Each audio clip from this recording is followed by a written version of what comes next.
नमस्कार। हम दुर्खिम के श्रम विभाजन का सिद्धांत पढ़ रहे हैं। इसमें आज का बिंदु है श्रम विभाजन के कारण। तो दुर्खिम ने श्रम विभाजन का अर्थ बताया, फिर उसके बाद उसके प्रकार बताए और उसके बाद उन्होंने श्रम विभाजन उत्पन्न होने के कारण भी बताए कि श्रम विभाजन किन कारणों से होता है और कौन कौन से कारण है जिसके कारण कि श्रम विभाजन होता है।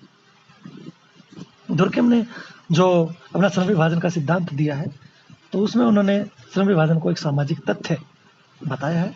उनके अनुसार सामाजिक तथ्य की व्याख्या वह अन्य सामाजिक तथ्यों के आधार पर ही हमें करनी चाहिए। दुर्खिम ने श्रम विभाजन की व्याख्या समाजशास्त्रीय आधार पर की है और उसने श्रम विभाजन के कारकों की खोज भी सामाजिक जीवन की दशाओं तथा उसको उत्पन्न सामाजिक अवस्था है उनमें उन्होंने किया था। इस दृष्टि से उन्होंने श्रम विभाजन के जो कारण बताए हैं वो समाज में उन्होंने खोजने का प्रयास किया है और श्रम विभाजन के प्रमुख रूप से दो कारण उन्होंने बताए हैं।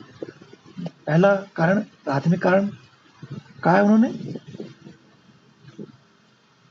जिसमें जनसंख्या के आकार में वृद्धि और जनसंख्या के घनत्व में वृद्धि की वो बात करते हैं।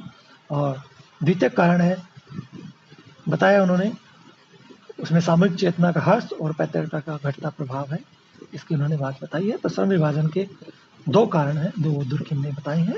पहला प्राथमिक कारण, दूसरा द्वितीयक कारण।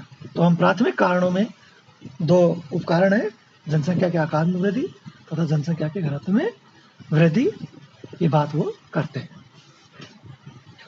तो दुर्खिम का कहना है कि जनसंख्या और श्रम विभाजन है वो एक दूसरे से संबंधित होती है।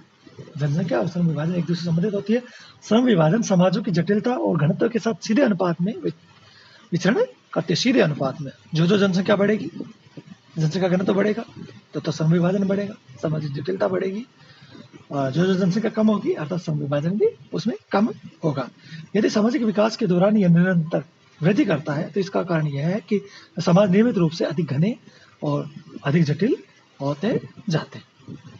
दुर्खिम ने लिखा कि जनसंख्या बढ़ने या घटने के साथ समाजों के श्रम विभाजन के बढ़ने या घटने का सीधा संबंध पाया जाता है। जनसंख्या घनत्व बढ़ेगा तो समाज की जटिलता भी बढ़ेगी और ये बढ़ने की प्रक्रिया समाजों के विकास के साथ साथ निरंतर चलती रहती है। आपने ये भी बताया है कि जनसंख्या के आकार और घनत्व में वृद्धि के कारण सरल समाज है वो खंडात्मक समाज और फिर खंडात्मक समाज है वो मिश्रित समाज में बदल जाते हैं। तो यातायात के साधनों की सुविधा का प्रभाव भी समाज की जटिलता और विशेषीकरण पर पड़ता है। लोगों के आने जाने की सुविधा मिलती है तो वो एक स्थान से दूसरे स्थान पर केंद्रित होने लगते हैं। तो इस संदर्भ में उन्होंने जनसंख्या के घनत्व में वृद्धि की बात की है और जनसंख्या के घनत्व में वृद्धि है उसके दो प्रकार बताए, एक तो भौतिक घनत्व, दूसरा नैतिक घनत्व। अगर शारीरिक दृष्टि से लोग एक स्थान पर केंद्रित होने लगते हैं अर्थात उनका भौतिक घनत्व बढ़ता है, उनका लोगों की संख्या बढ़ती है तो इसे भौतिक घनत्व में वृद्धि कहते हैं। तो जिसमें जनसंख्या घनत्व बढ़ता है उसे आप भौतिक घनत्व कहते हैं। इसको बढ़ाने में यातायात के साधन है उसका विशेष प्रभाव होता है। आपका मत है कि नैतिक घनत्व में समाज के सदस्यों के संबंधों, सामाजिक क्रियाओं और प्रतिक्रियाओं में वृद्धि को देखा जा सकता है। नैतिक घनत्व का तात्पर्य है कि लोगों के सामाजिक संबंधों में घनिष्ठता आने लगती है, उनके सामाजिक क्रियाओं में वृद्धि देखी जा सकती है। तो ये भौतिक घनत्व के बढ़ने से बढ़ता है। जो भौतिक घनत्व बढ़ेगा तो नैतिक घनत्व भी बढ़ता जाता है। लोगों के संबंधों में वृद्धि होती जाती है और सामाजिक क्रियाओं में, प्रतिक्रियाओं में भी वृद्धि होती जाती है। और जब नैतिक घनत्व बढ़ता है तो सामाजिक जटिलता बढ़ती है। तो इस प्रकार ये कहा जा सकता है कि जनसंख्या की वृद्धि है, जनसंख्या में जो वृद्धि होती है, जनसंख्या का जो घनत्व बढ़ता है तो उसको दूरगामी परिणाम निकलते हैं और एक सरल समाज है वह जटिल समाज में बदल जाता है तथा समाज सरल अवस्था से जटिल अवस्था में चला जाता है, उसमें परिवर्तित हो जाता है। तो जनसंख्या के बढ़ने से जो जनसंख्या बढ़ेगी तो अस्तित्व के लिए संघर्ष भी बढ़ जाएगा, अस्तित्व के लिए संघर्ष बढ़ेगा, श्रम का विभाजन बढ़ेगा, विशेषीकरण बढ़ेगा, भौतिक घनत्व बढ़ेगा, नैतिक घनत्व भी बढ़ेगा, समाज की संरचना उसमें भी जटिलता उत्पन्न हो जाएगी। तो ये उन्होंने दुर्खिम ने श्रम विभाजन का कारण बताया। मूल कारण कह सकते हैं कि जनसंख्या में वृद्धि, और ये वृद्धि दो प्रकार की बताइए, जनसंख्या के आकार में वृद्धि, उसके घनत्व में वृद्धि। दूसरा कारण उन्होंने दैत्य कारण के नाम से बताया ये कारक भी दो प्रकार के बताए हैं, एक तो सामूहिक चेतना का ह्रास और दूसरा है पैतृकता का घटता प्रभाव। सामूहिक चेतना का ह्रास जब आप बात करते हैं तो सामूहिक चेतना के कम होने से जो सामूहिक चेतना कम होती है तो व्यक्तिगत चेतना में वृद्धि होती है, और व्यक्तिगत चेतना में वृद्धि होती है जो श्रम विभाजन में वृद्धि करती है। दुर्कheim के अनुसार सामूहिक चेतना को श्रम विभाजन का द्वितीय कारण माना है। प्राथमिक कारण तो जनसंख्या वृद्धि माना है और द्वितीय कारण है वो उन्होंने सामूहिक चेतना को माना है कि सामूहिक चेतना में हर्ष होता है तो श्रम विभाजन बढ़ता है, जो श्रम विभाजन पर विपरीत प्रभाव डाल रहा है। जनसंख्या वृद्धि और श्रम विभाजन तो समान रूप से है ना जुड़े हुए हैं, है ना, उनमें सीधा संबंध पाया जाता है। जनसंख्या बढ़ती है तो श्रम विभाजन बढ़ता है, श्रम विभाजन बढ़ता है तो मतलब जनसंख्या बढ़ती है।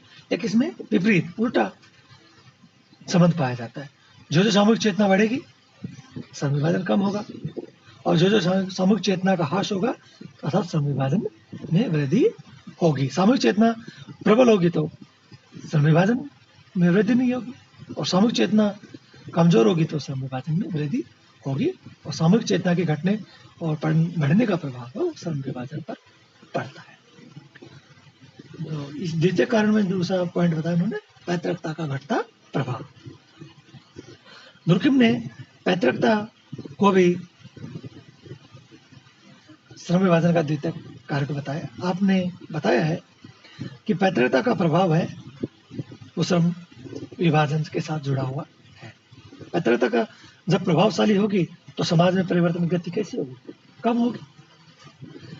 पैतृकता का तात्पर्य क्या है? पैतृकता का तात्पर्य समाज में व्यवसाय है, कार्यों का बंटवारा है आदि प्रदत्त होते हैं, समाज द्वारा प्रदत्त होते हैं, तो इसको हम पैतृकता कहेंगे। पैतृक रूप से जो हमें मिलते हैं तो व्यक्ति के जन्म के आधार पर ही जो कि निश्चित होते हैं, हम ये कह सकते हैं कि प्रदत्त परिस्थिति है ना, प्रदत्त परिस्थिति कह सकते हैं, जो व्यक्ति को जन्म देते हैं उनको मिल जाती है। तो अर्थात वही व्यक्ति वही व्यवसाय करता है जो कि उसके पिता करते आए हैं, उसके पूर्वज करते हैं, दादा परदादा करते आए हैं। अगर वही व्यवसाय करते हैं तो श्रम विभाजन कम होगा, अर्थात व्यक्ति वही व्यवसाय करता है जो उनके पूर्वज करते आए हैं। तो इस प्रकार समाज में पैतृकता के कठोर होने के कारण व्यवसाय और कार्यों का बंटवारा भी प्रतिबंधित हो जाता है, और जो पैतृकता का प्रभाव घटेगा श्रम का विभाजन बढ़ जाएगा। समाज में ये पैतृकता है वो समाज में के परिवर्तन उसमें बाधक होती है, जिससे श्रम विभाजन में वृद्धि नहीं होती।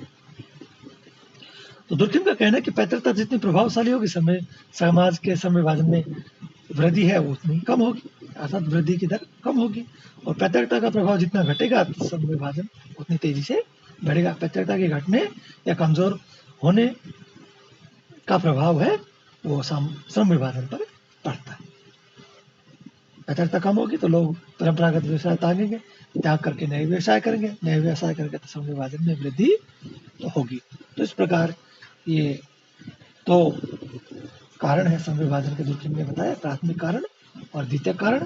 प्राथमिक कारणों में उन्होंने जनसंख्या में वृद्धि बताई है, और वृद्धि दो प्रकार की, जनसंख्या के आकार में वृद्धि और जनसंख्या के घनत्व में वृद्धि।